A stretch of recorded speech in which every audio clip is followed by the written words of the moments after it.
যে সমস্ত ভুলের কারণে, যে সমস্ত ত্রুটি বিচ্ছুতির কারণে আমাদের রমাদানগুলো আমরা নষ্ট করে ফেলি, আমাদের আমলগুলো যথাযথভাবে করতে পারি না, রমাদানের আসল উদ্দেশ্য সাধন হয় না, তার মধ্যে থেকে সর্বপ্রথম যেটির উল্লেখ আমি করতে চাই সেটি হলো রমাদানকে কেন্দ্র করে সর্বপ্রথম ভুলটি হলো আমরা রমজান মাসের চাঁদ বেশিরভাগ মানুষ পশ্চিম আকাশে 29শে শাবানে তালাশ করার কথা, সেটা আমরা বেশিরভাগ লোক করি না। একটা সময় গ্রামে শহরে সব জায়গায় মানুষ চাঁদ তালাশ করত, যখন ফেসবুক ছিল না, যখন ইউটিউব ছিল না বা সোশ্যাল মিডিয়ার এত ব্যবহার শুরু হয়নি, তখন গ্রামে শহরে সর্বত্র মানুষ চেষ্টা করত পশ্চিম আকাশে একটু চাঁদ তালাশ করার। রমাদানের চাঁদ আমরা তালাশ করব শাবানের শেষ দিনে, 29শে শাবান। এই চাঁদ তালাশ করাটা একটা ইবাদত, একটা নেক আমল। আমরা হেলায় এই নেক আমলটা হারাই ফেলি। আমরা এখন চাঁদ তালাশ করি, কিন্তু সেটা ফেসবুকে, আকাশে না। চাঁদ তালাশ হয় কোথায়? সবাই যখন ফেসবুকে তালাশ করে, তো চাঁদ দেখা কমিটি, হেলাল কমিটি, তারা যে ঘোষণা করবেন, তারা তো মানুষের দেয়া সংবাদের ভিত্তিতে ঘোষণা করবেন। এখন মানুষ যদি চাঁদ দেখা ছেড়ে দিয়ে সবাই ফেসবুক দিকে তাকায় থাকে, তাহলে তারা কার চাঁদ দেখার উপর ভিত্তি করে ঘোষণা দিবেন? এই জন্যই তো বেচারাদের দেখা যায় কোনো কোনো বছর 10টা, 11টা, 12টা বাজে চাঁদ দেখায়,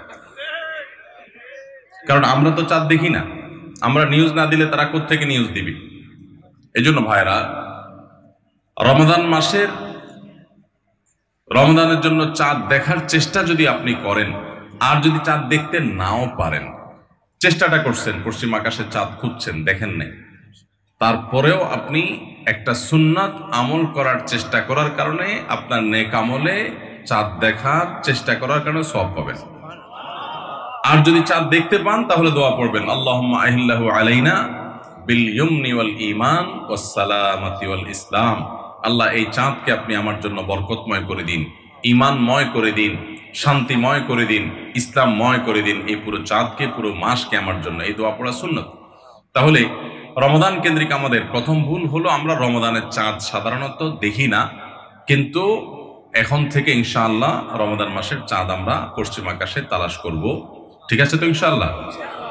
দ্বিতীয়ত যে ভুলটি হয় তা হলো রমাদানের প্রস্তুতি অংশ হিসাবে আমরা বেশিরভাগ মানুষই ভুল প্রস্তুতি নেই। সেটি হলো প্রচুর পরিমাণে খাবার দাবার কেনাকাটা করে, সেগুলো সংগ্রহ করে বাসা বাড়িতে খাবার দাবারের স্তূপ দিয়ে ফেলা। এটা হলো আমাদের বেশিরভাগ মানুষের রমাদানের প্রস্তুতি। অন্য যে কোনো সময়ের চাইতে রমাদান মাসে অতিরিক্ত খাবার ইত্যাদি কেনাকাটা আমরা করি, এটা রমাদানের যথাযথ প্রস্তুতি না। এই বিষয়ে পারিবারিক মিটিং হওয়া উচিত, ফ্যামিলির সদস্যদেরকে নিয়ে বসা উচিত যে আমরা এই রমাদানটা কিভাবে কাটাবো। রমজান তো ইবাদতের মাস, তো ইবাদতের মাসে আমরা খাবার নিয়ে এত ব্যস্ত হয়ে গেছি কেন? যে আমাদের ছোলা, চিনি, বেগুন, বেসন, আমাদের যত রকমের আপনার রমজান কেন্দ্রিক আইটেম আছে, সেগুলো কিনে আমরা ভরাই ফেলতেছি বাসা। রমাদান মাসে তো দিনের বেলা আল্লাহ তাআলা খাবারই বন্ধ করে দিয়েছেন, শুধু রাতের খাবার। তাহলে যেখানে দিনের বেলা খাবারের অপশনই নাই, সেখানে খাবার আমরা দ্বিগুণ ত্রিগুণ কিনছি কেন? এটা রমজানের যথাযথ প্রস্তুতি না।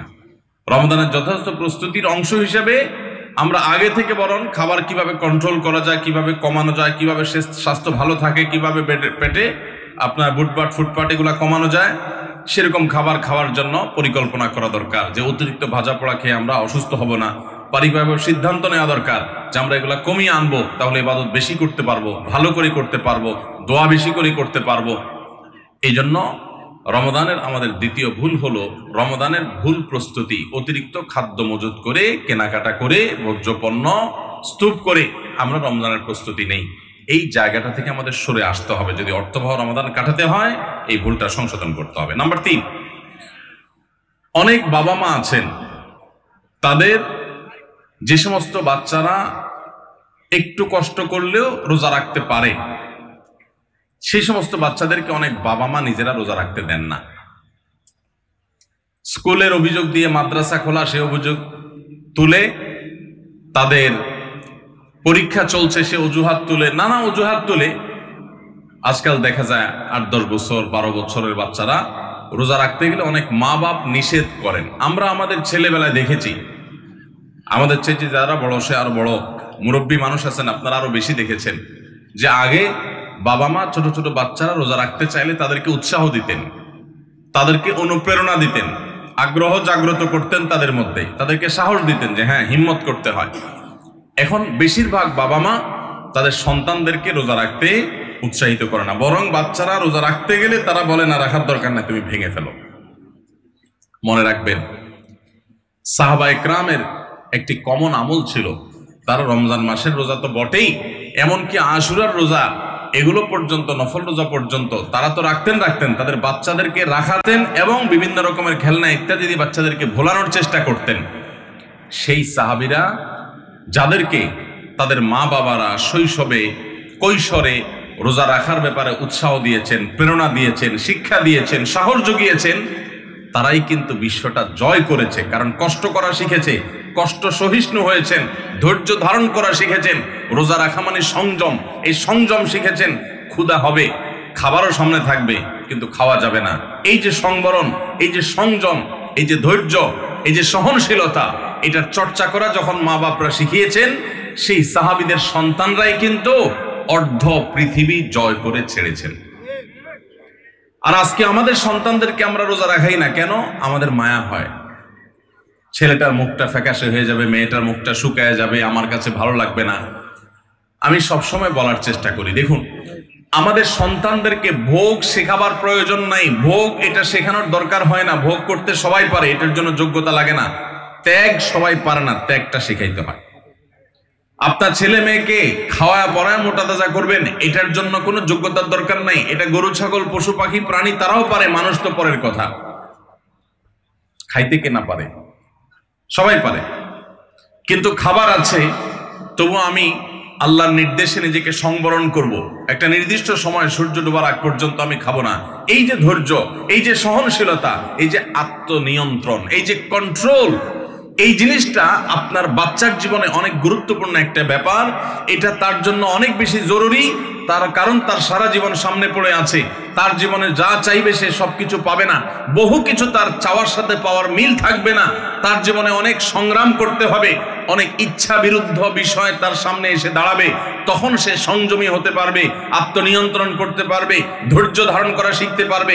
আপনি যদি তাকে রোজা শিখান, আপনি তাকে যদি সওম শিখান, আপনি যদি তাকে বিরত থাকা শিখান, আপনি যদি তাকে সংযমের এই ইবাদত শেখান, আর যদি শুধুমাত্র ভোগ শেখান, বাচ্চা মুখ দিয়ে বাইর করলো আর আপনি অস্থির হয়ে গেছেন তাকে দেওয়ার জন্য, চোখ দিয়ে কোনো দিকে তাকাইলে তো সে কেনার জন্য আপনি পাগল পরা হয়ে গেছেন, এমনকি হালাল হারাম পর্যন্ত বাজ বিচার করছেন না। বাচ্চা যা চাচ্ছে তা দিচ্ছেন, যা চাচ্ছে না তাও দিচ্ছেন। এই যে ভোগবাদের ভিতরে নিজেও হাবুডুবু খাচ্ছেন, বাচ্চাকেও হাবুডুবু খাওয়াচ্ছেন। এর মাধ্যমে আপনার বাচ্চা কখনো যোগ্য মানুষ হবে না। আপনার বাচ্চা আর যা হোক, বিশ্বজয়ী সাহাবা ইকরামের সেই অনুসরণকারী বাচ্চা হতে পারবে না। তাদেরকে যদি আপনি সংগ্রাম শেখাতে চান, ভোর রাতে ঘুম থেকে জাগতে শেখান, ভোর রাতে উঠতে শেখান, আরামের ঘুম ছাড়া শেখান, আরামের কম্বল ত্যাগ করা শেখান। খাবার সামনে আছে, পানীয় সামনে আছে, ক্ষুধাও আছে, তৃষ্ণাও আছে, তারপরও সে খাবে না, এই সংযম শিখান। এরা দেখবেন পৃথিবীর নানা বাধার পাহাড় তারা ডিঙাতে শিখবে, নানা বাধার প্রাচীর তারা ডিঙাতে শিখবে, অতিক্রম করতে শিখবে। গোটা ইসলামটা আমাদেরকে কন্ট্রোল শিখায়। ভোগবাদী পৃথিবী আমাদেরকে শুধুমাত্র ভোগের উন্মাদনায় মাতাল হতে শিখায়, ইসলাম কন্ট্রোল করতে শিখায়। ভোগের উন্মাদনায় যখন মাতাল হয়ে যায় মানুষ, তখন তার দ্বারা পৃথিবীতে বড় কোনো কাজ করা সম্ভবপর হয় না। আজ গোটা পৃথিবীতে আমরা মুসলমানরা যেসব কারণে পিছিয়ে আছি, তোর মধ্যে থেকে একটা হলো এটা যে আমরা ভোগবাদের হাবুডুবু খাচ্ছি। আমরা ইসলামের যে নিয়ন্ত্রণ, আত্মনিয়ন্ত্রণ করার চর্চা এবং এর ট্রেনিং, এর প্রশিক্ষণ পাওয়ার কথা, সেটা আমরা নিচ্ছি না। রমাদান উপলক্ষে আমাদের বড় ভুল হলো যে আমরা নিজেরাও সিয়াম কি বলে সেটা বুঝার চেষ্টা করি না। রোজা কিন্তু আমাদের সাথে কথা বলে। রোজা বলে, দেখো তুমি রোজা রেখে তুমি পান করছো না, তোমার তৃষ্ণা আছে, রুমে কেউ নাই, ফ্রিজে ঠান্ডা পানি আছে, চাইলেই খাইতে পারো, কিন্তু তুমি খাচ্ছ না। তোমার ঘরে কেউ নেই, পেটে ক্ষুধা আছে, আবার হাতের কাছে খাবারও আছে, তারপর তুমি খাচ্ছ না। কেন? আল্লাহ নিষেধ করেছেন, সেজন্য। তো এখান থেকে শিক্ষা গ্রহণ করে তোমার সামগ্রিক জীবনে আল্লাহর সমস্ত নিষিদ্ধ বিষয় থেকে বেঁচে থাকার যে ট্রেনিং এবং চর্চা সেটা তুমি গ্রহণ করবা, এই কথাই রোজা আমাদেরকে প্রতিনিয়ত বলে। তো এই জন্য রমাদান কেন্দ্রিক আমাদের একটা বড় ভুল হলো এই রোজার বার্তাটা আমরা নিজেরাও গ্রহণ করতে পারি না। আমাদের শিশুরা বিশেষ করে যারা রোজা রাখার উপযোগী হয়, আমি 2 বছর 3 বছরের শিশুকে তো রোজা রাখার কথা বলি না, ইসলামও সে কথা বলে না, কিন্তু আপনার বাচ্চা যখন 8-10 বছর বয়স হয়ে যায়, যখন থেকে 7-8 বছর পার হয়ে যাওয়ার পর সে রোজা রাখতে শিখে, একদিন হয়তো সে জোহর পর্যন্ত রাখবে, এরপর ভেঙে ফেলবে, কোনো গুনাহ হবে না। আরেকদিন হয়তো সে আরেক ঘন্টা বেশি রাখবে, আরেকদিন হয়তো আসর পর্যন্ত রেখে ভাঙার মতো অবস্থা তৈরি হবে, প্রয়োজনে ভেঙে ফেলবে, এরপর আস্তে আস্তে সে রোজা রাখা শিখবে। এই বাচ্চা যে কষ্ট করা শিখে, যে ধৈর্য ধরা শিখে, যে ক্ষুধার কষ্ট এটা নিয়ন্ত্রণ এটা বুঝে, সেই বাচ্চা অনেক বড় কিছু করতে পারবে, তার দ্বারা ভালো কিছু হবে। তো আমাদের বাচ্চাদেরকে রোজা রাখতে চাইলে তাদেরকে আমরা আরো বেশি উৎসাহ দেব, অনুপ্রেরণা দেব, সাহস দেব, তাদেরকে ভোলানোর চেষ্টা করব। এরা ইনশাআল্লাহ খাঁটি মুসলমান হতে পারবে, যোগ্য মানুষ হতে পারবে। তাহলে রমজান কেন্দ্রিক আমাদের এই ভুলটা একটা বড় ভুল, যে আমরা আমাদের সন্তানদেরকে দেখা যায় রোজা রাখার ব্যাপারে উৎসাহ দেই না, বরং অনেকে নিরুৎসাহ দেই। মনে রাখবেন, কোনো বাবা কোনো অভিভাবক যেন বাচ্চাদেরকে নিরুৎসাহিত আমরা না করি। 4 নম্বর রমাদান কেন্দ্রিক আমাদের ভুল হলো, আমরা অনেকে মনে করি ভোর রাতে আমরা যখন সাহারি খাইতে উঠি, সাহারি খাওয়ার পর আমাদের মুখে রোজার নিয়ত করা লাগে। এটা আমরা অনেকে এখনো মনে করি, নাওয়াইতু আন আসুমা গাদান, এরপরে কি মিন শাহরি রমাদান। দেখছেন সবার কড়কড়া মুখস্থ, মাশাআল্লাহ। হ্যাঁ, মাসনুন দোয়ার কথা যদি জিজ্ঞাসা করি তাহলে অনেকেই বলতে পারবেন না, কিন্তু যে দোয়ার কোনো ভিত্তি কোরআন হাদিসে কোথাও নাই, ওইটা সবার মুখস্থ। নকলটা সবার মুখস্থ, আসলটার খবর নাই। রমজান মাসে বা রমজানের বাইরে কোন সময় রোজার নিয়ত মুখে উচ্চারণ করা, এই যে নাওয়াইতু আন আসুমা গাদান মিন শাহরি রমাদান, আরো কি কি আছে, এরকম কোন দোয়া পড়ার কথা কোরআন কিংবা হাদিসে কোনো নির্দেশ আমাদেরকে দেওয়া হয় নাই। আপনি সাহরি খাইতে উঠছেন কি জন্য? রোজা রাখার জন্য। রমজান রোজা রাখার উদ্দেশ্যে সাহরি খাইতে উঠছেন, বাস এটাই নিয়ত। নিয়ত মানে মনের উদ্দেশ্য, নিয়ত মানে কি? মনের উদ্দেশ্য। অতএব সে উদ্দেশ্য আছে, তাতে নিয়ত হয়ে গেছে। মুখের নিয়ত করাটাকে যারা জরুরি বা আবশ্যক মনে করেন তারা অবশ্যই ভুলের মধ্যে আছেন, এবং এটাকে জরুরি আবশ্যক বানানোর কারণে বেদাত হতে পারে, বরং গুনাহ হতে পারে। রমাদান কেন্দ্রিক একটা ছোট ভুল বলা যেতে পারে যে এই মুখে নাওয়াইতু আন আসুমা দোয়া পড়াটাকে আমরা জরুরি মনে করি। অনেক ক্যালেন্ডার ইত্যাদি দেখবেন এরকম রমজানের ক্যালেন্ডার, ইফতার সাহরির ক্যালেন্ডার, ওখানে দেখবেন এরকম দোয়া দেওয়া আছে। এই দোয়ার কোনো ভিত্তি কোরআন অথবা হাদিসে নাই। নকল জিনিস বোঝার একটা সহজ পদ্ধতি বলি, এই যে দোয়া আছে নাওয়াইতু আন আসুমা গাদান, এই দোয়ার শেষে হাদিসের কিতাবের নাম, বইয়ের নাম, হাদিস নম্বর, কোন রেফারেন্স দেখবেন না। বুঝতে পেরেছেন? এটা হলো মেড ইন জিনজিরা জিনিস আইটেম যেরকম দেখেন না, ওই রকম। তো এই জন্য এটাকে একটা আমরা ছোট ভুল বলতে পারি রমাদান কেন্দ্রিক, যে আমরা মুখে নিয়ত করাকে অনেক আবশ্যক মনে করি। 5 নম্বর রমাদান কেন্দ্রিক আমাদের ভুল হলো, আমরা বেশিরভাগ মানুষ, শতকরা হয়তো 90%-এরও বেশি মানুষ, আমরা যারা রোজা রাখি, আমরা শুধুমাত্র পেটের রোজা করি। রোজাটা শুধু পেটের না ভাই, রোজাটা পুরো বডির, রোজাটা পুরো শরীরের, মাথা থেকে পা পর্যন্ত শরীরের প্রত্যেকটা অঙ্গের রোজা আছে। পান বা আহার থেকে, যৌনাচার থেকে বিরত থাকাটাকে রোজা মনে করি। আপনি চোখ দিয়া মোবাইলে হারাম জিনিস দেখলেন, যে মেয়েকে দেখা আপনার জন্য অ্যালাউড না, আপনি তার ছবি দেখলেন, ভিডিও দেখলেন, সেটা নাটকের নামে, সিনেমার নামে, কোনো ভিডিওতে, কোনো শর্ট ভিডিওতে, টিকটকে, কোনো জায়গা আপনি দেখলেন, আপনি অনলাইনে অফলাইনে দেখলেন, তাহলে আপনার চোখের রোজা নষ্ট হলো। আপনার হাতের রোজা নষ্ট হবে যদি হাত দিয়ে কোনো গুনাহের কাজ করেন। পাও দিয়ে যদি কোনো অন্যায়ের পথে যান, পায়ের রোজা নষ্ট হবে। কান দিয়ে যদি আপনি মিউজিক শুনেন, আপনি গান শুনেন মিউজিক সহ, আপনি হারাম কিছু শুনেন, গীবত শিকায়াত শুনেন, তাহলে সেক্ষেত্রে কানের রোজা নষ্ট হবে।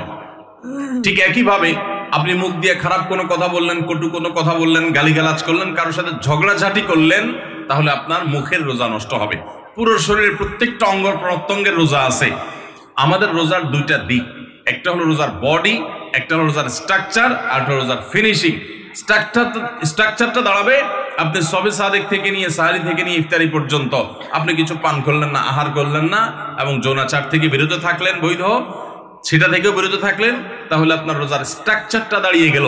কিন্তু এই রোজা বা সিয়ামের ফিনিশিংটা হবে তখন যখন আপনার মাথা থেকে পা পর্যন্ত শরীরের প্রত্যেকটা অঙ্গ প্রত্যঙ্গের রোজা রাখবেন। শরীরের প্রত্যেকটা অঙ্গ প্রত্যঙ্গকে যখন আপনি গুনাহ থেকে বাঁচাবেন, তখন আপনার রোজাটা পূর্ণতা পাবে। নবী করিম সাল্লাল্লাহু আলাইহি সাল্লাম বলেছেন, বুখারীর হাদিস, মাল্লাম ইয়াদা কাওলা যুরি ওয়াল আমাল বি ওয়াল জাহল ফালাইসা লিল্লাহি হাজা আন ইয়াদা তাআমাহু ওয়া শারাবা। যে ব্যক্তি রোজা রেখে মিথ্যা কথা বাদ দিল না, রোজা রাখছে আবার মিথ্যা কথা বলে।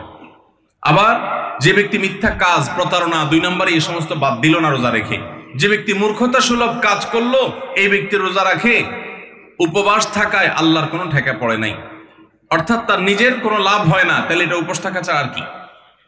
ঠিক একইভাবে নবী করিম সাল্লাল্লাহু আলাইহি সাল্লাম বলেছেন, কোন ব্যক্তি রোজাদার অবস্থায় কেউ যদি তার সাথে বিবাদে লিপ্ত হতে আসে, ঝগড়া করতে আসে, সে বলবে ইন্নী সায়েম, তোমার কথার বহুত জবাব দেওয়ার ছিল, কিন্তু আমি রোজাদার আছি, সো আমি তোমার সাথে কথা বাড়াতে চাই না। ভাইরা আমার, আমাদের রোজার সবচেয়ে বড় ভুল যদি আপনি আমাকে জিজ্ঞেস করেন, চিন্তা করব না, খারাপ জল্পনা কল্পনা করব না, অন্যায় কোনো কিছু করব না, মনের ভিতরে হিংসা রাখবো না, বিদ্বেষ রাখবো না, কারোর প্রতি শত্রুতা রাখবো না, এটা মনের রোজা। আর পুরা শরীর যখন রোজা রাখবে, তখন এই ব্যক্তি হবে এমন রোজাদার যেই রোজার স্ট্রাকচারও ঠিক আছে, ফিনিশিংও ঠিক আছে, পূর্ণাঙ্গ রোজা রেখে এই ব্যক্তি রাইয়ান নামক গেট দিয়ে প্রবেশের উপযোগী। এই ব্যক্তি স্বয়ং আল্লাহর কাছ থেকে কিয়ামতের ময়দানে সেই মহাপুরস্কারের উপযুক্ত। এই ব্যক্তি সিয়ামের মাধ্যমে কোরআন এবং হাদিসে যত পুরস্কারের কথা বলা আছে সবগুলোর উপযুক্ত হতে পারবে। যে ব্যক্তির রোজা তাকে শুধু পেটের চাহিদা থেকে তাকে দূরে রাখে না, বরং শরীরের সমস্ত অঙ্গ প্রত্যঙ্গ দ্বারায় সমস্ত পাপাচার থেকে বিরত থাকার সংগ্রাম করে, নিয়ত করে, চেষ্টা করে এবং সেটা বাস্তবায়ন করে। আল্লাহ আমাদের সবাইকে তৌফিক দান করুন। ভাইরা আমার, তাহলে 5 নম্বরের ভুল বললাম যে রোজা রেখে আমরা অনেকেই নানান রকমের পাপাচার লিপ্ত হই। আমরা এগুলো ছাড়বো তো ইনশাআল্লাহ। আল্লাহ সুবহানাহু ওয়া তাআলা বলেছেন, কেন রোজা ফরজ করা হয়েছে? লাআল্লাকুম তাত্তাকুন, যেন আমরা মুত্তাকি হতে পারি। মুত্তাকি হওয়া, গুনাহ ছাড়া, পাপাচার ত্যাগ করা, এটা রোজার উদ্দেশ্য। এটাই যদি না হয়, তাহলে রোজার কোনো অর্থ থাকতে পারে না। 6 নম্বর, রমজান মাসে আমরা যে ভুল করি সেটা হলো অনেকে রোজা রেখে মেসওয়াক করতে চান না। রোজা রেখে মেসওয়াক করতে চান না। কোন ইমামগণ বলেছেন যে রোজা রেখে মেসওয়াক করা অনুত্তম, কিন্তু সেই মতটা সঠিক নয়। সঠিক এবং জমহুর বেশিরভাগ ইমামদের মত এবং বিশুদ্ধ মত হলো যে রমজান মাসে রোজা রেখে মেসওয়াক পারলে আরো বেশি বেশি করবেন। কারণ নবী করিম সাল্লাল্লাহু আলাইহি সাল্লাম থেকে তিরমিজি একটা হাদিস বর্ণিত হয়েছে, ইমাম তিরমিজি এটাকে হাসান সহিহ বলেছেন, হাদিসে হাসান বলেছেন। সেই হাদিসটা হলো যে নবী করিম সাল্লাল্লাহু আলাইহি সাল্লাম রোজা রেখে এত বেশি পরিমাণ মেসওয়াক করতেন, সাহাবী বলেন যে গুণে শেষ করা যাবে না। এই জন্য রোজা রেখে মেসওয়াক করা যাবে। অনেকে মনে করে মেসওয়াক করলে মেসওয়াকের রস যদি ভিতরে চলে যায় কোনো অসুবিধা নেই, রোজা রেখে আরো বেশি মেসওয়াক করবেন। তাহলে রমজানের কেন্দ্রিক আমাদের যে ভুলগুলো হয় তার ভিতরে 6 নম্বর হলো মেসওয়াক করাটাকে অনেকে দোষের মনে করেন। এটা ভুল, এটা দোষের না, বরং মেসওয়াক আরো বেশি করে করতে হবে। 7 নম্বর হলো অনেকে রমজান মাসে সাহারির খাবার এমন ভাবে খায়। এক সময় আমরা দেখেছি ছোটবেলায় যে অনেক মুরব্বীরা আছেন রাত 12টা 11টার দিকে উঠে সাহারি খেয়ে তারপর শুয়ে পড়েন। এটা যেমন একটা ভুল ছিল, সাহারি হলো শেষের দিকে খাওয়া উত্তম, ওনারা খাইতেন আগে। অতিরিক্ত সতর্ক যেটাকে বলে, এত আগে কেন খায়? যে শেষের দিকে খাইলে রোজা হয় না, না হয়, এই জন্য 12টার সময় 4-5 ঘন্টা আগে খেয়ে ধুয়ে দিলাম। এটা হলো বেশি সতর্ক হওয়া। বেশি সতর্ক হওয়া বুঝেন? এক লোক দোতলায় শুয়ে আছে ফ্লোরে, তো একটু পর পর মাথা উপরের দিকে উঠে ফেলতেছে। কেউ জিজ্ঞাসা করলো, কি ব্যাপার, তুমি কি এমন কেন করতেছো? ফ্লোরে শুয়ে আসো চিত হয়ে, একটু পর মাথা উঠাও কেন? তো লোকটা বললো, নিচে একজনে, নিচের ফ্লোরে একজনে সুই সুতা দিয়ে কাপড় সেলাই দিছে, তো এইভাবে সেলাই করে টান দেন উপর দিকে। তো বলে যে সতর্ক থাকতে তো দোষ নাই, যদি ফ্লোর ভেদ করে আমার মাথা লাগে, এই জন্য মাথা উঠে ফেলতেছে। তো এটা অতিরিক্ত সতর্কতা হলো না? সতর্কতা ভালো, কিন্তু অতি সতর্কতা ভালো না। সাহারি অনেকেই রাত 12টা 1টার সময় খান, এটা হলো অতিরিক্ত সতর্কতা। এত বেশি ভালো না, এত অতিরিক্ত সতর্ক হওয়া বরং নিষেধ। হাদিসে নবী সাল্লাল্লাহু আলাইহি ওয়াসাল্লাম আমাদেরকে সাহারি শেষের দিকে খেতে বলেছেন। এখন আরেকটা ভুল হলো অনেকে সাহারি এত শেষে খান যে মুয়াজ্জিনের সাথে ওনার কম্পিটিশন হয়। মুয়াজ্জিন মাইক ধরে মাইকের সামনে দাঁড়ায়, মুয়াজ্জিন ঘড়ির দিকে তাকাইতে তাকে টিক টিক টিক টিক আগাইতেছে কাটা। মুয়াজ্জিন প্রস্তুতি নিচ্ছে যে আল্লাহু আকবার করে হাঁক দিবে, আর উনিও ওইদিকে প্লেট হাতে গ্লাস হাতে খাবার খাচ্ছেন, ধুমায়া খাচ্ছেন, এবং কম্পিটিশনে লিপ্ত হয়েছেন যে মুয়াজ্জিন আগে আল্লাহু আকবার বলে না, তিনি আগে গিলে শেষ করেন। এরকম কম্পিটিশন হয় কি হয় না? বেশিরভাগ লোক, বিশেষ করে আমাদের যে কোনো কাজে আমরা একেবারে শেষ মুহূর্ত পর্যন্ত না ঠেকালে ভালো লাগে না। এই যে একদম আজান হওয়ার আগ মুহূর্ত পর্যন্ত খেতে থাকা, অনেক সময় দেখা যায় যে ভিতরে যেতে যাচ্ছে আজান পড়তেছে, এখনো আমার গলার নিচেও নামে না, এদিকে আল্লাহু আকবার শুরু করে দিছি, আল্লাহু আকবার শুরু করতেছে, তখনও চাপাই দিছি, এবার ফালাই দিছি। দেরিতে সাহরি করা সুন্নাত, এর মানে এই না যে এত দেরি করবেন যে মুয়াজ্জিনের সাথে আপনি চোর পুলিশ খেলাবেন। এত দেরি করা এটা অবশ্যই সুন্নাহ নয়। নবী করিম সাল্লাল্লাহু আলাইহি ওয়াসাল্লাম সাহরি খেয়ে শেষ করার পর ফজরের নামাজ পড়তেন, মাঝখানে 50 আয়াত পড়ার মতো গ্যাপ থাকতো। 50 আয়াত, 50 আয়াতের গ্যাপ মানে হলো 5 থেকে 7 মিনিট এভারেজ, এরকম গ্যাপ তিনি দিতেন, তারপর তিনি নামাজ পড়তেন। তো এই জন্য ভাইরা আমার, আমরা বলতে পারি যে 7 নম্বরের ভুল হলো আমরা অনেকেই রমজান মাসে সাহরির খানা খেতে খেতে একেবারে আজান পর্যন্ত ঠেকাই দিই। এত দেরি করা আবার ঠিক না। 8 নম্বরের ভুল হলো অনেকে গোসল ফরজ হলে মনে করেন যে এই অবস্থা সাহরি খাওয়া যায় না। এটা ভুল ধারণা। আপনার রমজানের রাতের বেলা গোসল ফরজ হয়েছে, গোসল ফরজ হয়েছে, আপনি এখনো গোসল করতে পারেন না, এদিকে সাহরির খানার সময় চলে যাচ্ছে, তাহলে আপনি আগে সাহরির খানা খেয়ে নেন, সাহরি খেয়ে তাড়াতাড়ি গোসল করে তারপর ফজর নামাজ পড়তে যান, কোনো অসুবিধা নেই। এমনকি যদি আজান হয়ে যায়, আপনি গোসল এখনো করতে পারেন না, তাতেও সমস্যা নেই। আমরা অনেকে এটাকে সমস্যা মনে করি। সেই সাথে আরেকটা ভুল ধারণা হলো, অনেকে মনে করেন রমজান মাসে দিনের বেলায় স্বপ্নদোষ হলে বোধহয় রোজা ভেঙে যায়। স্বপ্নদোষ হওয়ার কারণে রোজা ভাঙে না। স্বপ্নদোষ হয়েছে, আপনি রোজা কন্টিনিউ করবেন, এই রোজা রাখতেও হবে না, কোনো অসুবিধা নেই, এটা আপনার ইচ্ছায় না। 9 নম্বর ভুল হলো আমরা অনেকে যদি সাহরি খাইতে না পারি তাহলে আর ওই দিন রোজা রাখি না। অনেক লোক আছে বলে যে আজকে সাহরি খাইতে পারি না, এই জন্য রোজা রাখি না। তো সাহরি না খাইতে পারলে রোজা রাখবেন না কেন? সাহরি খাওয়াটা সুন্নত আর রোজা রাখাটা ফরজ। আপনার সুন্নত ছুটে গেছে, কোনো অসুবিধা নেই। সাহরি না খাইলে রোজার কোনো অসুবিধা নাই, সাহরি খাওয়াটা উত্তম। নবী সাল্লাল্লাহু আলাইহি ওয়াসাল্লাম বলেছেন তাসাহহারু ফাইন্না ফিস সাহুরি বারাকা, তোমরা রাতের শেষ বেলার খানাটা, সাহরির খানাটা খাবা, এটাতে বরকত আছে, কল্যাণ আছে। দুপুরের খানায় বরকতের কোনো ঘোষণা নাই, অন্য কোনো খানায় বরকতের কোনো ঘোষণা নাই, কিন্তু সাহরির খানাতে বরকতের ঘোষণা আছে। এই জন্য আমরা সাহরির খানাটা মনে না চাইলেও অল্প স্বল্প কিছু হলেও মুখে দেওয়ার চেষ্টা করব, কারণ সেখানে বরকত আছে, কল্যাণ আছে। কিন্তু কোনো কারণে সাহরি মিস হয়ে গেছে, ঘুম থেকে উঠতে পারেন নাই, আজান হয়ে গেছে, তাহলে এই অজুহাতে রমজানের ফরজ রোজা না রাখার কোনো সুযোগ নাই। কষ্ট একটু বেশি হতে পারে ওই দিন, তাতে কিছুই হবে না, আমরা একেবারে মরে যাব না। ধৈর্য ধরা শিখতে হবে। ইমানদারকে আল্লাহ তাআলা সবর করা শেখাচ্ছেন রমজানের মাধ্যমে। এই জন্য ভাইরা, কোনোদিন সাহরি মিস হইলে ওই দিন রোজা মিস করা যাবে না। 10 নম্বর যে ভুলটা আমাদের হয় সেটা হলো, সাহরিতে আমরা বেশিরভাগ মানুষ একটা সুন্নাত আমল করি না, সেটা হলো খেজুর খাওয়া। সন্ধ্যার সময় ইফতারিতে যখন আমরা সাহরি খাই তখন তো সবাই আমরা জানি, আমরা ইফতারিতে যখন খেজুর খাই তখন তো আমরা সবাই মোটামুটি জানি যেটা সুন্নত। কিন্তু সাহরিতে খেজুর খাওয়া যে সুন্নত, এটা ম্যাক্সিমাম মানুষ আমাদের দেশে এখনো জানেন না। নবী করিম সাল্লাল্লাহু আলাইহি ওয়াসাল্লাম বলেছেন, নি'মা সাহুরুল মুমিনি আত-তামার, ইমানদারের সবচাইতে উত্তম সাহরি হলো খেজুর।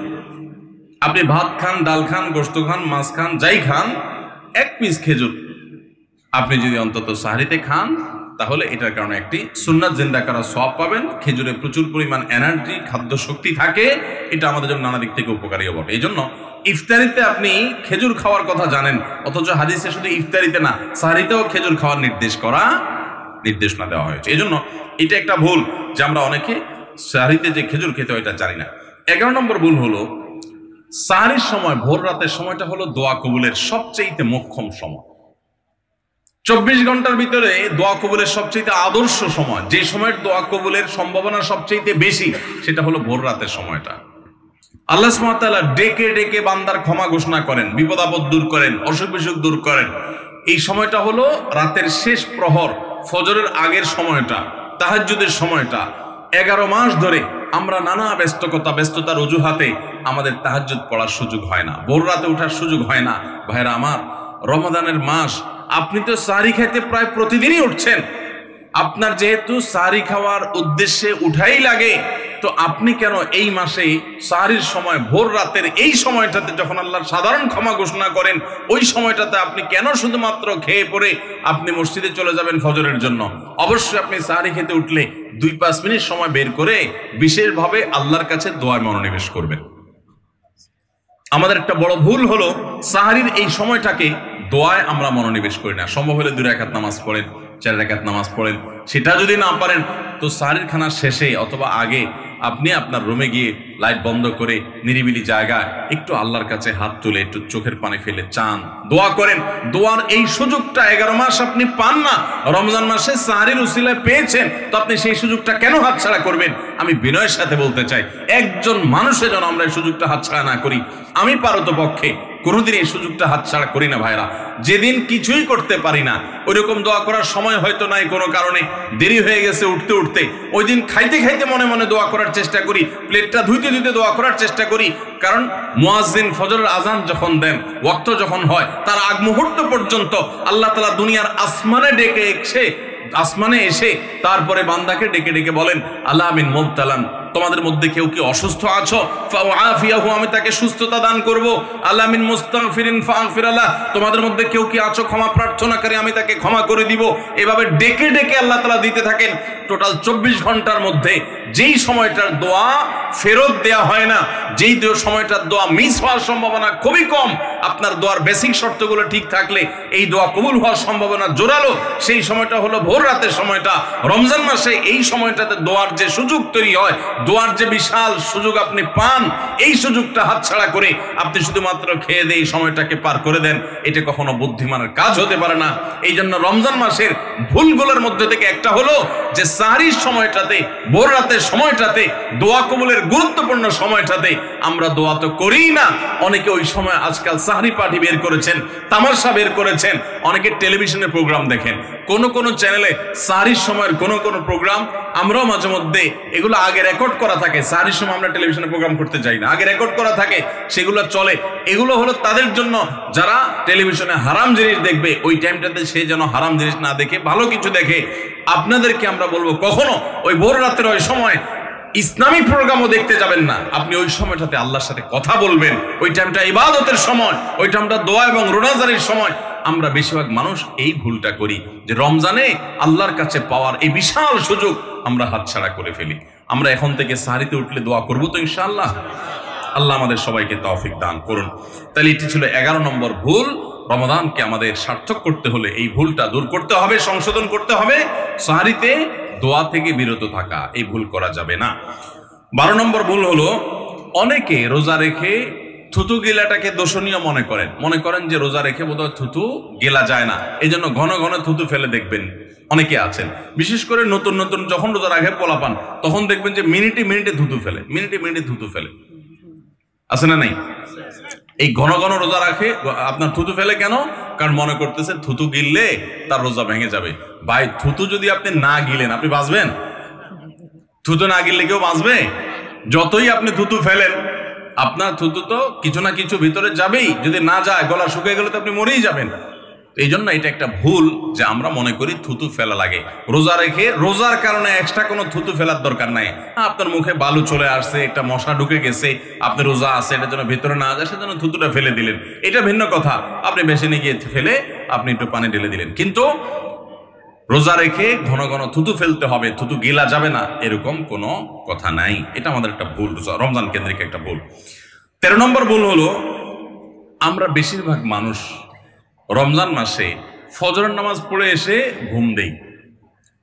আপনার যদি রাতে ঘুম না পুরে আবার দিনে ডিউটি থাকে, ঘুম একটু যদি যাওয়াই লাগে, তো ফজরের পর পর ঘুমাবেন না। আলহামদুলিল্লাহ, আমাদের বাসায় আমরা এটার প্র্যাকটিসটা প্রতি বছর খুব হার্ডলি করার চেষ্টা করি। ফজরের পর পর কোনো ঘুম নেই, ফজরের পর একটা কোরআন তেলাওয়াত করেন। প্রথম চোখ ভেঙে আসবে, কারণ আপনি ভোর রাতে উঠছেন, অভ্যাস নাই। তো যাতে চোখে ঘুম না আসে সেজন্য নানান বুদ্ধি বাইর করে ঘুম দূর করেন, একটু উঠবস করেন। ওই টাইমে বসে ফজরের পরে আপনি তেলাওয়াত করেন, জিকির আজকার করেন, সকাল সন্ধ্যার দোয়াগুলো পড়েন, এটা দোয়া করেন, রমজানের কিছু আমল করেন।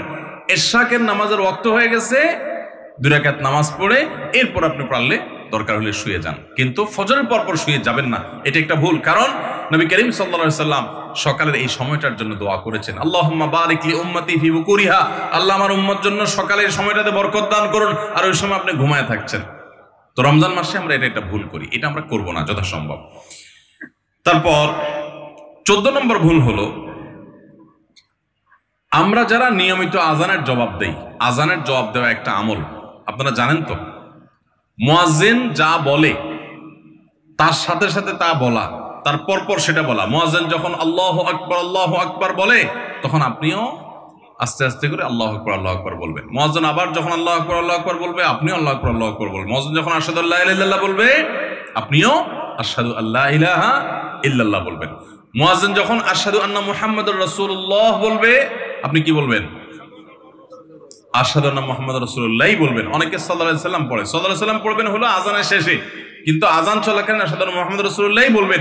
সহিহ মুসলিমের আজানের জবাব দেওয়ার অধ্যায়ে পরিষ্কারভাবে নবী সাল্লাল্লাহু আলাইহি ওয়াসাল্লাম শিক্ষা দিয়েছেন। ইমাম মুয়াজ্জিন যখন বলবে, ইযা ক্বালা আশহাদু আন্না মুহাম্মাদুর রাসূলুল্লাহ ফাকুলু আশহাদু আন্না মুহাম্মাদুর রাসূলুল্লাহ, তখন আমরা আশহাদু আন্না মুহাম্মাদুর রাসূলুল্লাহ বলবো। এরপর হাইয়া আলাস সালাহ হাইয়া আল ফালাহ যখন বলবে, তখন লা হাওলা ওয়ালা কুওয়াতা ইল্লা বলবো।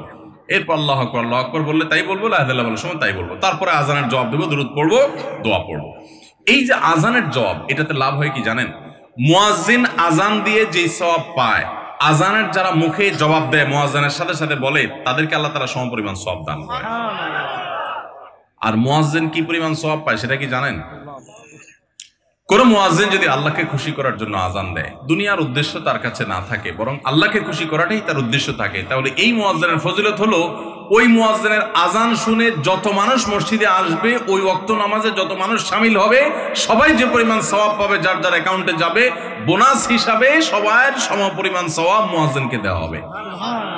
আর আপনি মুয়াজ্জিনি না করে শুধু আজানের জবাব দিলেও সেই মর্যাদা বোনাস হিসেবে আল্লাহ তাআলা আপনাকে দান করবেন। এই হাদিসের ফজিলত একবার আরো 10-12-13 বছর আগে কোন এক জায়গায় আমি বলেছিলাম, সৌদি আরবে থাকতে। তখন এক ভদ্র মহিলা আমাকে বললেন, হুজুর, এই হাদিসটা আপনার কাছ থেকে শেখার পর, জানার পর থেকে আমি মক্কা শরীফের লাইভ আজান নিয়মিত ওই টাইমে, আমি রেডিও শুনি না, মোবাইলে বিভিন্নভাবে লাইভ আজানটা আমি শোনার চেষ্টা করি এবং ওই মুয়াজ্জিনের সাথে সাথে জবাব দেওয়ার চেষ্টা করি। কারণ আমার যখন এটা জানা হলো যে মুয়াজ্জিন যত পরিমাণ সওয়াব পাবে, তত পরিমাণ সওয়াব পাওয়া যাবে, তো মক্কার মুয়াজ্জিন সাহেবের আজান শুনে যত মানুষ প্রতি ওয়াক্তে নামাজ পড়ে, এত বেশি নামাজ তো দুনিয়ার অন্য কোনো মসজিদে প্রত্যেক ওয়াক্তে পড়ে না। সো আমি লক্ষ লক্ষ মানুষের নামাজ পড়ার সমপরিমাণ সওয়াব, মুয়াজ্জিনের পরিমাণ পেতে চাই, সেজন্য মক্কার লাইভ আজানটা আমি ফলো করি। সুবহানাল্লাহ। আমি অবাক হয়ে গেলাম, মানুষ আল্লাহর সন্তুষ্টির জন্য কত ভাবে চেষ্টা করে, অথচ আমরা হেলায় হারিয়ে ফেলি। আপনার মহল্লার যে আজানটা সবার আগে আপনার কানে আসে, আপনার মহল্লার আজান, ওটা জবাব আপনি দিবেন, এরপর বাকিগুলো আপনি দিতে পারলে দিবেন, না দিতে পারলে না। এই যে আজানের জবাব, এই আজানের জবাবটা আমরা অনেকে 12 মাসে একটু আধটু দেওয়ার চেষ্টা করলেও, রমজান মাসে মাগরিবের নামাজের আজান, এটার জবাব নিয়মিত আজানের জবাবকারীরাও দেয় খুব কম। এটা রমজানের একটা ভুল। কেন দেয় না? কারণ সেই আসরের পর থেকে নিয়ে 10-12 পদ, 13 পদ, 14 পদ ইফতার সামনে নিয়ে বসে যে দাঁত কচকচ করতেছিল, হাতগুলো শুধুমাত্র আকুপাকু করতেছিল যে কখন আপনার বেগুনি ধরবে, কখন পেঁয়াজু ধরবে, কখন বুটমরিতে হাত দিবে। যখন আকুপাকু করতেছিল, সূর্য ডুবছে, মুয়াজ্জিন সাহেব আল্লাহু আকবার হাঁকা শুরু হয়েছে, আর হুমড়ি খেয়ে অমনে ঝাঁপায়া পড়ছে, খাইতে খাইতে কখন আজান শেষ হয়ে গেছে টেরও পায়নি। ঠিক না বেঠিক? আপনি খান, ওয়াক্ত হয়ে গেছে, সাথে সাথে আপনি খেলেন, আজান শুনলেন, সাথে সাথে আপনি খেলেন, ভালো কথা। একটু মুখে দিয়ে খেতে খেতে, খাওয়ার ফাঁকে ফাঁকে মুয়াজ্জিনের আজানের জবাবটা দিয়ে ফেলেন। কিন্তু ম্যাক্সিমাম মানুষ আমরা এই ভুলটা করি। আমি খেয়াল করে দেখেছি, যারা নিয়মিত আজান দেয়, তারাও আজানের জবাব দেয়, তারাও দেখেছি এটা করে না, অর্থাৎ ভুল হয়ে যায়। তাহলে আমরা লক্ষ্য করবো তো ইনশাআল্লাহ, মাগরিবের সময় ইফতারের ফাঁকে ফাঁকে আমরা আজানের জবাব দিয়ে দিব। হাতে হাতে কাগজ দেওয়া আছে কিন্তু নোট করার জন্য। ও মাশাআল্লাহ, বক্তব্য নোট করার জন্য আপনাদের হাতে হাতে কাগজ দেওয়া আছে। আপনারা কাগজ পাইছেন সবাই? মাশাআল্লাহ। আমরা যেগুলো বলছি আপনারা এগুলো নোট করতে পারেন, তাহলে তো এখানে পুরস্কার দিয়ে জুত করা যাবে না। পুরস্কার দেওয়া হবে, পুরস্কার নিয়ে আসছি তো, পুরস্কার যে দেবো সবাই তো নোট করে রাখলে তাহলে তো সব নকল করা। ঠিক আছে, নকল থেকে পরীক্ষা হবে আজকে, যা আছে কপালে ইনশাআল্লাহ। ঠিক আছে, তাহলে ভাই আমরা 13 নম্বর ভুল, সরি 14 নম্বর ভুলের কথা জানলাম। রমজান কেন্দ্রিক আমাদের 14 নম্বর ভুল জানলাম যে আমরা ইফতার খেতে খেতে মাগরিবের আজানের জবাবটা ভুলে যাই। এটা ভুলা উচিত না। রমজান মাসটা আরো বেশি করে করবেন, অন্যান্য মাসে করেন আপনি, রমজানে ইফতার অজুহাত দিয়ে মাগরিবের আজানের জবাব দিচ্ছেন, এটা তো গ্রহণযোগ্য হতে পারে না। 15 নম্বর আমাদের ভুল হলো আমরা তুফান মিল গতিতে তারাবি পড়তে পছন্দ করি। ঠিক না ভাই? ঠিক। আমরা চেষ্টা করি আমাদের মোবাইল যদি 4G গতি থাকে, তারাবি যেন 5G হয়। সব কিছুতে স্পিড ভালো না, সব কিছুতে স্পিড ভালো না। আপনার নেটের ক্ষেত্রে স্পিড যত বেশি হবে তত ভালো, বুঝলাম।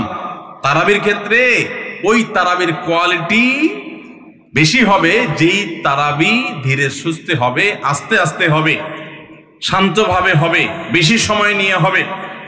আমরা এখনো এত অজ্ঞানতার মধ্যে আছি ধর্মের ব্যাপারে যে আমাদের অনেক এলাকার মুসল্লিদেরকে আমি দেখেছি, এখনো দেখা যায় কম্পিটিশনে লিপ্ত হয়। এক এলাকার মুসল্লি ওনার এলাকার মুসল্লিরা দেখলে বলে, দোস্ত তোদের তারাবির কি অবস্থা? বলে যে দোস্ত ভালোই, তো নতুন হাফেজ নিয়োগ পাইছে তোদের এখানে, তারাবি কতক্ষণ লাগে? বলে দোস্ত 1 ঘন্টা 5 মিনিট। তো এবার আগের দোস্ত বলে যে বলস কি, আমার তো 55 মিনিটে শেষ। মানে খুব প্রাউড ফিল করতেছে যে আমাদের হাফেজ এত তুখোড় হাফেজ যে 55 মিনিটে শেষ করে ফেলা।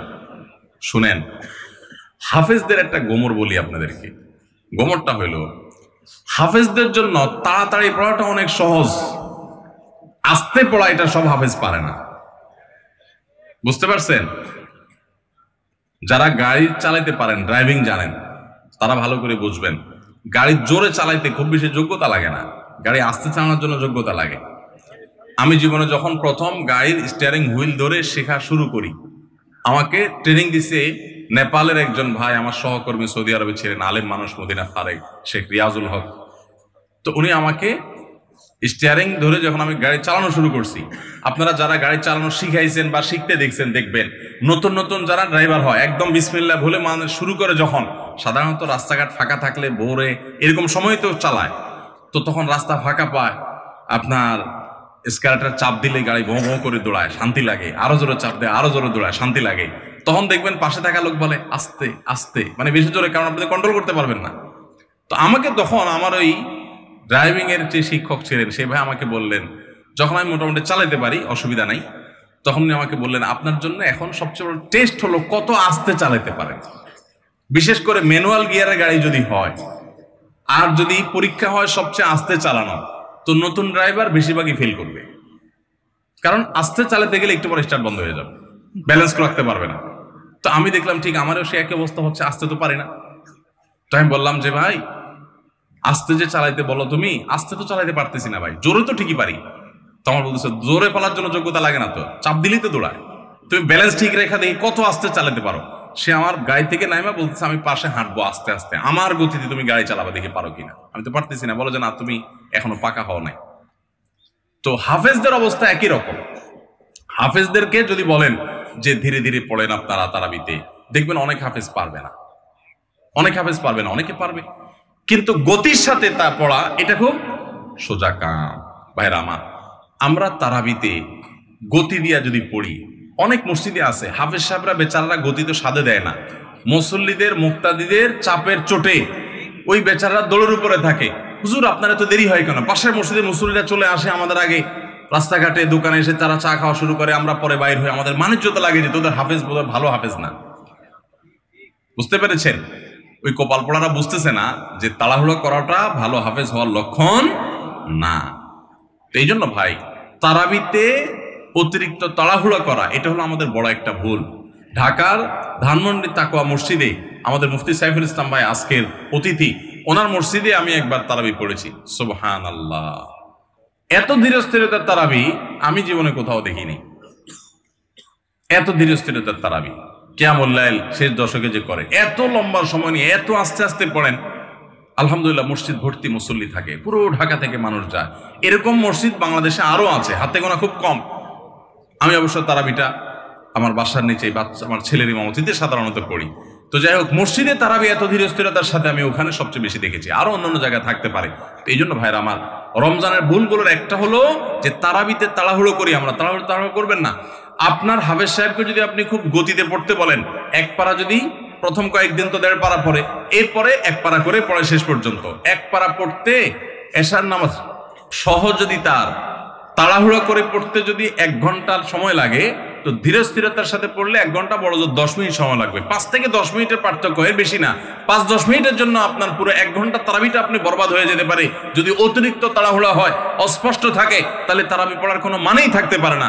এই জন্য তারাবিতে তাড়াহুড়ো করবেন না, ধীর স্থিরতার সাথে পড়বেন।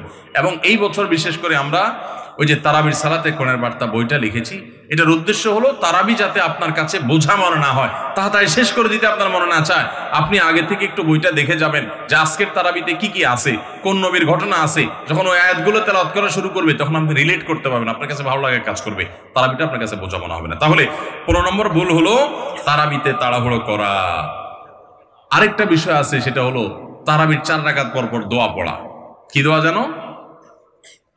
আমি 2-3 শব্দ পারি, সুবহানাজিল মুলকি ওয়াল মালাকুতি, এতটুকু পারি। এরপরে কি আপনারা জানেন ভালো, যেহেতু কোরআন হাদিসে কোথাও পাই নাই, এই জন্য আমি তো জানি না, শুধু পাবলিকের মুখে শুনছি ছোটবেলা থেকে, কিন্তু বই পুস্তকে কোথাও পাই নাই কোরআন হাদিসে। তো এই জন্য তারাবির 4 রাকাতের পর পর এরকম দোয়ার কোনো কথা কোরআন বা হাদিসে নাই। 4 রাকাত পর পর সময় দেওয়া হয় কেন জানেন? এটা রেস্টের টাইম, যে 4 রাকাত পড়ছেন একটু রেস্ট করেন। আপনি তখন শুরু করছেন সুবহানাল মুলকি ওয়াল মালাকুতে, আরো রেস্ট আপনার নষ্ট হলো, তো এই জন্য তো আপনাকে সময় দেওয়া হয়নি। তো এই জন্য তারাবির এই ভুলগুলো আমাদের একটা ভুল রমজান কেন্দ্রিক। 16 নম্বর ভুল হলো মোবাইল, টেলিভিশন এবং এই জাতীয় ডিভাইসগুলোতে আমরা অনেকে গেমস ইত্যাদি খেলে সময় নষ্ট করি। কারণ দুপুরের খাবারের সময় কাজ নাই, অবসর থাকি, তো দেখা যায় মোবাইলে নষ্ট করে সময়। মহিলারা সময় রিমোট নিয়ে বসে টেলিভিশনের সামনে সময় নষ্ট করেন, অনেক সময় গেমস খেলে সময় নষ্ট করেন, অনেকে ঘুমায় থাকেন অতিরিক্ত। প্রবাস জীবনে অনেকে আছে ঘন্টায় ঘন্টা এভাবে সময় নষ্ট করেন, কারণ দুপুরে খাবার নাই, সকালের খাবার নাই, সময়গুলো কাজে লাগানোর সুযোগ পান না। তো এটা বড় ভুল। আপনার রমজানের এই সময়গুলো অনেক দামি, এই সময়গুলো এভাবে নষ্ট করাটা আপনার রমজানকে নষ্ট করার শামিল। এটা হলো 16 নম্বর ভুল। 17 নম্বর ভুল হলো ইফতারের সময় দোয়া করতে হয়, এটা আমরা জানি সবাই। ইফতার খেতে দোয়া আছে সেটাও জানি, বিসমিল্লাহ বলে ইফতার খেলাম, ইফতার খাওয়ার পর দোয়া পড়বো আমরা, জাহাবাজ জামা ওয়াবতাল্লাতিল উরুক ওয়া সাবাতাল আজরু ইনশাআল্লাহ, অথবা আল্লাহুম্মা লাকা সুমতু আলা রিজকিকা আফতারতু। আমরা দোয়া এটা জানি সবাই। কিন্তু কেউ যদি আপনাকে ইফতারের দাওয়াত দেয়, ইফতার করায়, তখন তার জন্য একটা দোয়া আছে, ওইটা আমরা ম্যাক্সিমাম মানুষ জানি না। বলবো সেটা, সেই দোয়াটা হলো নবী করিম সাল্লাল্লাহু আলাইহি সাল্লাম তাকে কেউ ইফতার করালে তিনি তার জন্য দোয়া করতেন, আকালা তুআমাকুমুল আবরার ওয়াসাল্লাত আলাইকুমুল মালাইকা ওয়া আফতার ইনদাকুমুস সাইমুন। তোমাদের খাবার যেন নেককাররা খায়, হ্যাঁ, এবং তোমাদের উপর ফেরেশতারা যেন তোমাদের জন্য দোয়া করে, আর তোমাদের খাবার যেন রোজাদাররা খায়, ইফতার করে। কেউ ইফতার করে তার জন্য এই দোয়া করা সুন্নাত, এটা আমরা অনেকে চাই না। তো এই দোয়া না করা, এটা আমার মনে হয় আমাদের সমাজের ম্যাক্সিমাম মানুষের মধ্যে আছে, যে আমরা দোয়া করি না, ইফতার কেউ খাওয়ালে খেয়ে চলে আসি, বড় জোর অন্য দোয়া পড়ে, কিন্তু এই দোয়া পড়া সুন্নাত, এটা আমরা যাই না। তাহলে এটা একটা ভুল আমাদের রমজান কেন্দ্রিক। 18 নম্বর ভুল হলো এতেকাফ না করা এবং পরিবারকে শেষ 10 দিনে ঘুম থেকে জাগিয়ে না তোলা। রমজানের শেষ 10 দিন এতেকাফ করা হলো রমজানের সবচাইতে তৃপ্তিদায়ক ইবাদত। যেই ইবাদতের তৃপ্তি আপনি নগদে পাবেন, সেটা হলো রমজানের শেষ দশকের এতেকাফ। দুঃখজনক বিষয় হলো ম্যাক্সিমাম মানুষ আমাদের দেশে মসজিদগুলোতে দেখা যায় এতেকাফের লোক পাওয়া যায় না, টাকা দিয়ে লোক ভাড়া করে এতেকাফে রাখা লাগে, একটা দুঃখজনক ব্যাপার। তো রমজানের একটা গুরুত্বপূর্ণ আমল হলো এই এতেকাফ, এটা আমরা করি না, চেষ্টা করবো তো ইনশাআল্লাহ। একবার যদি আপনি এতেকাফ করেন, এতেকাফের মজা যদি একবার পেয়ে যান, বিশেষ করে কয়েকজন ইবাদত গুজার মানুষের সাথে থাকেন, একটা পরিবেশ পান, আপনাকে জীবনে এতেকাফ থেকে কেউ আর ঠেকাতে পারবে না, দূরে রাখতে পারবে না। এতেকাফ আপনি করেই ছাড়বেন, এত মজার ইবাদত। এবং সেই সাথে রমজানের শেষ দশকে নবী সাল্লাল্লাহু আলাইহি সাল্লাম পরিবারের লোকদেরকে ঘুম থেকে ডেকে তুলতেন, আমরা এটা করি না। পরিবারের লোকদেরকে সহ পুরো পরিবার মিলে একসাথে ইবাদতবন্দি করা শেষ দশকে, এটা গুরুত্বপূর্ণ একটা ইবাদত। তাহলে 18 নম্বর ভুল হলো এতেকাফ না করা, পরিবারকে শেষ দশকে না জাগানো। 19 নম্বর ভুল হলো শেষ 10 দিন আসলে আমরা কেনাকাটা, শপিং, যারা শহরে আছে তারা গ্রামের বাড়িতে যায় ঈদ করা, এগুলোর পেছনে আমরা ব্যস্ত হয়ে যাই। শেষ 10 দিন হলো ইবাদতের সবচেয়ে গুরুত্বপূর্ণ সময়, রমজানের আসল টাইম হলো শেষ 10 দিন, সবে কদর ওর মধ্যেই আছে, অথচ আমরা সেই সময়টাতে সবচেয়ে বেশি অবহেলা কাটাই, এটা রমজানের একটা বড় ভুল। আর 20 নম্বর এবং সর্বশেষ যেটা বলতে চাই সেটা হলো যে অনেকে আমরা ফিতরাটা সময় মতো দেই না। ফিতরাটা হলো চাঁদ উঠছে তখন থেকে নিয়ে ঈদ উল ফিতরের নামাজের আগ পর্যন্ত এই সময়ের মধ্যে দিয়ে দিবেন। এত অল্প সময়ের মধ্যে রাত্রের মধ্যে গরিব যদি খুঁজে না পান তাহলে একদিন দুই দিন আগে থেকেও দিতে পারবেন, কিন্তু কোনো অবস্থাতে ঈদের নামাজের পরে ফিতরা দিলে সেটা ফিতরা আদায় হবে না। তাহলে ভাইরা আমার, এই 20টা ভুল যদি আমরা সংশোধন করতে পারি, এগুলোর প্রতি যদি আমরা খেয়াল রাখতে পারি, তাহলে আশা করা যায় আমাদের রমজানটা বড় সুন্দর হবে, অর্থবহ হবে। এই রমজানটা আমাদেরকে তাকওয়া অর্জন করাবে এবং সফল এবং সার্থক রমজান আমরা কাটাতে পারবো। চেষ্টা করবো তো ইনশাআল্লাহ। আমি এক নজরে আবারও বলে দিচ্ছি, 1 নম্বরের ভুল হলো রমজানের চাঁদ না দেখা। শাবানের 29 তারিখে রমজানের চাঁদ তালাশ না করা পশ্চিম আকাশে, এটা আমাদের একটা ভুল। 2 নম্বর হলো আমাদের রমজানের প্রস্তুতির অংশ হিসেবে শুধু খাবার টাবার কিনে ভরায় ফেলা, ইবাদতের রুটিন নাই, খাবার নিয়ন্ত্রণ করার ব্যবস্থা নাই, বরং অতিরিক্ত খাবারের ব্যবস্থা করা, এটা আমাদের একটা ভুল। 3 নম্বর হলো আমাদের ছোট ছেলে মেয়েরা যদি রোজা রাখতে চায় তাদেরকে রাখতে না দেওয়া, মায়া করে তাদেরকে রোজা থেকে বিরত রাখা, এটা আমাদের একটা ভুল।